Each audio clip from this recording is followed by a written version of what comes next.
Hello दोस्तों, मैं विशाल यादव स्वागत करता हूं आपके अपने विशाल यूनिक कंसेप्ट पर। तो चलिए आज हम देखने वाले हैं बिंदु आवेश के कारण वैद्युत क्षेत्र की तीव्रता की हम गणना कैसे करेंगे। तो ये देखिए, बिंदु आवेश के कारण सबसे पहले हम एक बिंदु आवेश मानेंगे, उसके द्वारा हम स्मॉल r दूरी पर कोई एक आवेश q नॉट मान लेंगे। q नॉट यानी क्या है? धन परीक्षण आवेश है। धन परीक्षण क्या होता है कि इसका कोई अपना क्षेत्र नहीं होता है और यह क्या होता है, बहुत सूक्ष्म आवेश होता है। यही क्या होता है, हमारा धन परीक्षण आवेश होता है, इसलिए हम इसको धन परीक्षण आवेश यहाँ पर मानते हैं। अब देखिए, दो आवेश है तो हम जानते हैं कि दो आवेशों के बीच कुछ बल लगता है, तब उस बल को गणना करना जानते हैं कूलम के नियम से। तो हम पहले लिखे कूलम के नियम से।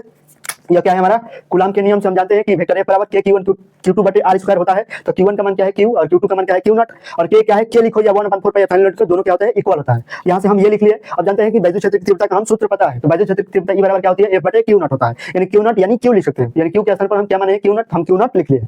अब यहाँ से हम F के रूप में सूत्र यानी सूत्र पता है, तो हम यहाँ से F निकालेंगे तो क्या हो जाएगा, vector A into q naught आ जाएगा। अब F के स्थान पर क्या लिखेंगे, vector A into q naught हो जाएगा। अब q naught q into q naught, q naught q naught कट जाएगा, क्या हो जाएगा, वेक्टर E बराबर q नॉट q बटे k q बटे r स्क्वायर हो जाएगा। अब यहाँ से k का मान यहाँ पर 1/4 पाई एप्सिलॉन नॉट भी रख सकते, q बटे में r स्क्वायर हो जाएगा। और इस मान को तो याद होगा कि 1/4 पाई एप्सिलॉन नॉट का मान इतना होता है, और एप्सिलॉन नॉट यानी क्या है, निर्वात या वायु की वैद्युत, और इसका मान इतना होता है।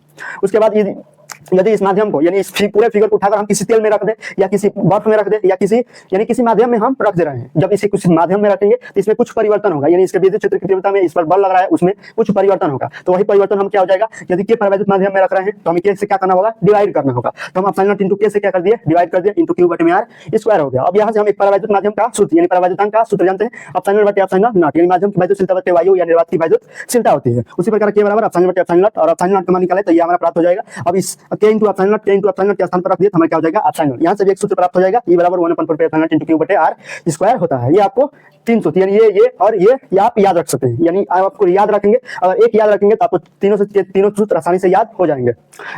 अगर इसका लॉन्ग वीडियो आप चाहते हैं तो लिंक डिस्क्रिप्शन में हो, वहां से जाकर आप बिंदु यानी पॉइंट टू पॉइंट आसानी से समझ सकते हैं, क्योंकि उसमें बहुत अच्छे तरीके से एक्सप्लेन किए हैं और आप इस डेरिवेशन को बहुत आसानी से शब्दों में समझ सकते हैं।